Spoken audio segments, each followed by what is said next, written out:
ಹುಟ್ಟು ಭಗವಂತನ ಅಧೀನ, ಸಾವು ಭಗವಂತನ ಅಧೀನ. ಬದುಕು ಮಾತ್ರ ನಮ್ಮ ಕೈಲಿರುವಂಥದ್ದು. ಈ ಬದುಕಿರುವಂಥ 3 ದಿನದಲ್ಲಿ ಒಂದಷ್ಟು ಒಳ್ಳೆಯದನ್ನು ಮಾಡಬೇಕು. ನೋಡಿ, ನಮ್ಮ ಗ್ರಾಮದವರು ಒಬ್ಬ ವ್ಯಕ್ತಿ ಕಾಲವಾದ ಕಾಯ ಅಳದೋಯ್ತು ಅಂದಾಗ ಎಷ್ಟೆಲ್ಲ ಸಂತೋಷದಿಂದ ಅವರನ್ನು ಕಳಿಸ್ಕೊಡ್ತಾರೆ.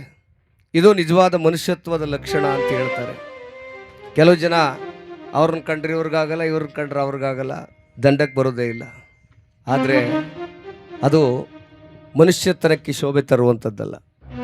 ಯಾರೇ ಆಗಿರಲಿ, ಪ್ರೀತಿಯಿಂದ ಬದುಕೋದು ನಮ್ಮೆಲ್ಲರ ಪುಣ್ಯ, ನಮ್ಮೆಲ್ಲರ ಹಕ್ಕು ಕೂಡ ಆಗಿದೆ. ಯಾಕೆಂದರೆ ನೋಡಿ, ಮನುಷ್ಯ ಅಹಂಕಾರದಲ್ಲಿ ಮೆರಿತಾನೆ. ಒಂದು ಸಾರಿ ಏನಾಯಿತು, ನೀವೆಲ್ಲ ಗಮನವಿಟ್ಟು ಕೇಳಿಸ್ಕೊಂಡ್ರೆ, ಪ್ರತಿಯೊಬ್ಬ ಮನುಷ್ಯನೂ ಕೂಡ ಒಂದಲ್ಲ ಒಂದು ಸಂದರ್ಭದಲ್ಲಿ ಬೇಕೇ ಬೇಕು, ಯಾವುದೇ ಕಷ್ಟದಲ್ಲಾದರೂ. ಇವತ್ತು ಅವನು ಬೇಡ, ಇವನು ಬೇಡ, ನಾನು ಹಂಗೆ ಹಿಂಗೆ ಅಂದ್ಕೊಂಡು ಹೋದ್ರೆ ನಡೆಯಲ್ಲ ಕೆಲಸ. ಈಗ ಮೊದಲು ಧರ್ಮಗಾಲದಲ್ಲಿತ್ತು, ಆದರೆ ಈಗ ಪ್ರತಿಯೊಂದು ಹುಲ್ಲು ಕಡ್ಡಿಯೂ ಕೂಡ ನಮ್ಮ ಸಹಾಯಕ್ಕೆ ಒಂದಲ್ಲ ಒಂದು ದಿನ ಬೇಕಾಗ್ತದೆ. ಒಬ್ಬ ರಾಜ ಮಂತ್ರಿಯನ್ನು ಕರ್ಕೊಂಡು ಬೇಟೆಯಾಡೋಣ ಬಾ ಅಂತ ಹೋದ. ನೆನ್ಪಿಟ್ಕೋಬೇಕು, ಬಹಳ ಗಂಭೀರವಾಗಿ ಕೇಳಿಸ್ಕೊಳ್ಳಿ ಈ ಕಥೆಯನ್ನು. ಬೇಟೆಯಾಡ್ಲಿಕ್ಕೆ ಹೋದ. ಬೇಟೆಯಾಡುವಾಗ ರಾಜನಿಗೆ ಹಸುವು ಬಾಯಾರಿಕೆ ಆಯಿತು. ಆಗ ಮಂತ್ರಿಗೆ ಏನು ಕೆಲಸ? ಏನಾದರೂ ಹಣ್ಣು ಹಂಪಲು ತಂದು ಕೊಡಬೇಕು. ಆಗ ಮಂತ್ರಿ ಯಾವುದೋ ಒಂದು ಒಳ್ಳೆ ಕಾಡಿನಲ್ಲಿದ್ದಂಥ ಹಣ್ಣನ್ನು ತಂದು ಕೊಟ್ಟ ರಾಜನಿಗೆ. ಕೇಳಿಸ್ಕೊಳ್ಳಿ, ಈ ಕತೆ ನಿಮ್ಮ ಕಣ್ಮುಂದೆ ಚಿತ್ರವಾಗಿ ಬರಲಿ. ರಾಜ ಏನು ಮಾಡ್ದ, ಆ ಮಹಾರಾಜ ಈ ಹಣ್ಣನ್ನು ತೊಳ್ಕೊಂಬಪ್ಪ ಅಂಥೇಳಿ ಯಾವುದೋ ಒಂದು ತೊರೆಯಲ್ಲಿ ನೀರು ಹರಿತಾ ಇತ್ತು, ತೊಳ್ಕೊಂಡು ಬಂದು ರಾಜನ ಕೈ ಕೊಟ್ಟ. ರಾಜ ನಾನೇ ಕತ್ತರಿಸ್ಕೊಂಡು ತಿಂತೀನಪ್ಪ ಅಂಥೇಳಿ ಆ ಒಂದು ಚಾಕುವನ್ನು ತೆಗೆದು ಕತ್ತರಿಸ್ತಾ ಇರುವಾಗ ಅವನ ಕೈನ ಹೆಬ್ಬೆರಳು ಒಂದೇಟ್ಗೆ ಢಮ್ಮನೆ ಹಾರೋಯ್ತಂತೆ. ನೋಡಿ, ಅರ್ಥವಾಗಿತ್ತು ಚಾಕು. ರಾಜನ ಕೈನ ಹೆಬ್ಬೆರಳು ಒಂದೇಟ್ಗೆ ಕಿತ್ಕೊಂಡು ಹಾರೋಯ್ತು, ರಕ್ತ ಸುರಿತಾ ಇದೆ. ಏನು, ಆ ಮಂತ್ರಿ ಓಡ್ ಬಂದು ಸೊಪ್ಪೆಲ್ಲನ ಹಾಕಿ ಅದಕ್ಕೆ ಕಟ್ಟಿ, ತನ್ನ ಬಟ್ಟೆಯನ್ನು ಹರಿದು ಕಟ್ಟಿ ಹೇಳ್ತಾ ಇದ್ದಾನೆ. ಅಳ್ತಾ ಇರುವಾಗ ಆ ಮಂತ್ರಿ ಹೇಳ್ದ, ಸ್ವಾಮಿ ಆದದ್ದೆಲ್ಲ ಒಳ್ಳೇದಕ್ಕೆ ಸುಮ್ಮನಾಗ್ಬಿಡಿ ಸ್ವಾಮಿ ಅಂತ. ರಾಜನಿಗೆ ಹತ್ತುಬಿಡ್ತು ಕೋಪ. ನಾನು ಅನ್ನ ಹಾಕೊಂಡು ನಿನಗೆ ನನ್ನ ಕೈನ ಹೆಬ್ಬೆರಳು ಹೋಗಿದೆ, ಆದದ್ದೆಲ್ಲ ಒಳ್ಳೇದಕ್ಕೆ ಅಂತ ಇದ್ದಿಲ್ಲ, ಅಯೋಗ್ಯ ಅಂತ.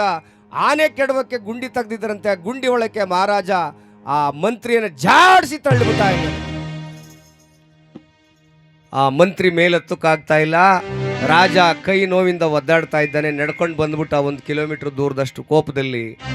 ಅಲ್ಲಿ ಬರುವಾಗ ಕಾಡು ಜನಗಳು ಒಬ್ಬ ನರಮಾನವನನ್ನು ಹುಡುಕ್ತಾ ಇದ್ರಂತೆ. ನೋಡ್ರಪ್ಪ, ಯಾತಕ್ಕೆ ಅಂದರೆ ಅವ್ರ ದೇವರಿಗೆ ಅಮಾವಾಸ್ಯೆ ದಿನ ಬಲಿ ಕೊಡಬೇಕು ನರ್ಮಲಿಯನ್ನ ಅನ್ನುವಾಗ ರಾಜ ಇವ್ರ ಕೈಗೆ ಸಿಕ್ಬಿಟ್ಟ. ಸಿಕ್ಕಿದ ಕೂಡ್ಲೆ ಅಂದ್ರು, ಆಹಾ ಏನು ಇವನು ವೈಭೋಗ, ನೋಡಿದ್ರೆ ಇಷ್ಟೊಂದು ಚೆನ್ನಾಗವನೇ, ಇವನೇ ಸರಿಯಾದ ಬಲಿ ಅಂತ ಹೇಳ್ಕೊಂಡು ಹೊಟ್ಟೋದು. ಎಳ್ಕೊಂಡು ಹೋಗಿ ಇವನಿಗೆ ಪೂಜೆ ಪುನಸ್ಕಾರ ಮಾಡಿ ಇನ್ನೇನು ಕಡಿಬೇಕು ಅವನನ್ನು ಕತ್ತನ್ನು ಅನ್ನುವಷ್ಟರಲ್ಲಿ ಆ ಕಾಡು ಜನಗಳ ಗುಂಪಿನ ಯಜಮಾನಿ ಹೇಳದಂತೆ, ಅವನಿಗೇನಾದರೂ ಭಿನ್ನ ಆಗಿದೆಯಾ ನೋಡ್ರಪ್ಪ, ಭಿನ್ನ ಆಗಿದ್ರೆ ನಮ್ಮ ದೇವರಿಗೆ ಅದು ಸಲ್ಲೋದಿಲ್ಲ ಅನ್ನುವಾಗ ನೋಡ್ತಾರೆ, ಕೈನ ಹೆಬ್ಬೆರಳು ಕತ್ತರಿಸೋಗಿದೆ. ಆಗೇನು ಮಾಡಿದ್ರು, ಇಲ್ಲ ಆಗಲ್ಲ, ಇವನು ಎಲ್ಲಿ ಬಂದಿದ್ರಿ ಅಲ್ಲೇ ಕರ್ಕೊಂಡು ಹೋಗ್ಬಿಟ್ಬಿಡಿ ಅಂತ. ಆ ರಾಜ ಬಂದು ಗೊಳೋ ಅಂತ ಅಳ್ತಾ ನಡ್ಕೊಂಡು ಆ ಮಂತ್ರಿಯನ್ನು ಕೆಡಗಿದ್ನೆಲ್ಲ ಗುಂಡಿ ಒಳಗೆ ಅಲ್ಲಿಗೆ ಬಂದು ಅವನು ಕೈ ಹಿಡಿದ ಮೇಲೆ ಕೆತ್ಕೊಂಡ. ಆಗ ರಾಜ ವಿವರಿಸ್ತಾ, ಹಿಂಗೆ ಎಳ್ಕೊಂಡು ಹೋಗಿ ನನ್ನ ಕತ್ತರಿಸ್ಬೇಕು ಅನ್ನೋಷ್ಟರಲ್ಲಿ ನನ್ನ ಕೈ ಬೆರಳು ಹಿಂಗೆ ತುಂಡಾಗಿದ್ದು ನೋಡಿ ಭಿನ್ನಾಗಿದೆ ಅಂತೇಳಿ ವಾಪಸ್ ಕಳಿಸ್ಬಿಟ್ರಪ್ಪ.